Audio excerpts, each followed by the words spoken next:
തൃക്കാക്കര നഗരസഭയിൽ ബജറ്റ് അവതരണത്തിനിടെ കയ്യാങ്കളി.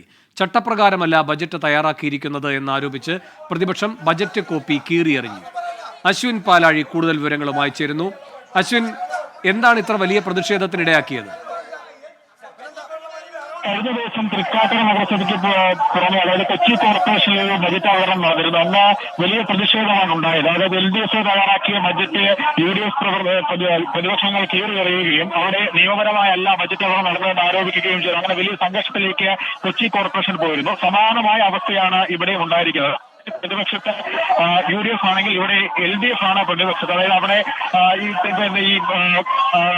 ഈ നിയമപരമായല്ല ബജറ്റ് തയ്യാറാക്കിയതെന്നുള്ളതാണ് ആരോപണം. അതായത് ബജറ്റ് സമിതി ചേർന്ന് വേണം, ധനകാര്യ സമിതി ചേർന്ന് വേണം ബജറ്റ് തയ്യാറാക്കാൻ. അങ്ങനെ ഒരു അജണ്ടയോ മിനിറ്റ്സോ ഇവിടെയില്ല. അങ്ങനെ നിയമവിരുദ്ധമായി തയ്യാറാക്കി ബജറ്റ് അവതരിപ്പിക്കാൻ അനുവദിക്കില്ല എന്നുള്ള ഒരു കാര്യം പറഞ്ഞുകൊണ്ട് ഇപ്പോഴും തർക്കവും കയ്യാങ്കളിയും നഗരസഭയിൽ തുടരുകയാണ്. ബജറ്റ് കോപ്പി കീറി എറിഞ്ഞുകൊണ്ടായിരുന്നു പ്രതിപക്ഷത്തിന്റെ പ്രതിഷേധം. അതിനു മുമ്പ് തന്നെ ബജറ്റ് അവതരണത്തിന് മുമ്പ് തന്നെ ബജറ്റിന്റെ കോപ്പി പുറത്തായി എന്നടക്കമുള്ള അശ്വിൻ പാലാഴിയാണ് വിവരങ്ങൾ നൽകിക്കൊണ്ടിരിക്കുന്നത്. തൃക്കാക്കര നഗരസഭയിൽ കയ്യാങ്കളി. ബജറ്റ് അവതരണത്തിനിടെയാണ് കയ്യാങ്കളി ഉണ്ടായിരിക്കുന്നത്.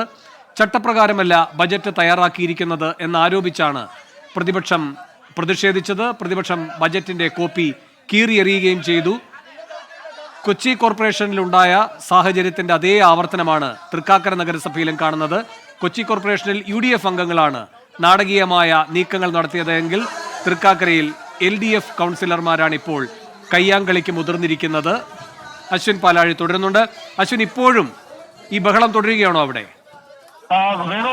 തർക്കവും കയ്യാങ്കളിയും ഒക്കെ തുടരുകയാണ്. ബജറ്റ് അവതരണം തുടങ്ങുന്നതിന് മുൻപ് തന്നെ, അതായത് അജണ്ട അവതരിപ്പിക്കുമ്പോൾ തന്നെ പ്രതിപക്ഷം വലിയ തോതിൽ ബഹളം ഉണ്ടാക്കി ചെയർപേഴ്സന്റെ ചേംബറിനടുത്തേക്ക് പോവുകയും അതിനോടൊപ്പം തന്നെ ഈ ഭരണപക്ഷ അംഗങ്ങൾ എത്തുകയും ചെയ്തു. അപ്പോൾ തന്നെ ഈ കയ്യാങ്കളി തുടങ്ങിയിരുന്നു. നഗരസഭാ ചെയർപേഴ്സണടുത്തേക്ക്, അതായത് ശരി, അശ്വിൻ പാലാഴിയാണ് വിവരങ്ങൾ നൽകിയത്. തൃക്കാക്കര നഗരസഭയിൽ ബജറ്റ് അവതരണത്തിനിടെ കയ്യാങ്കളി.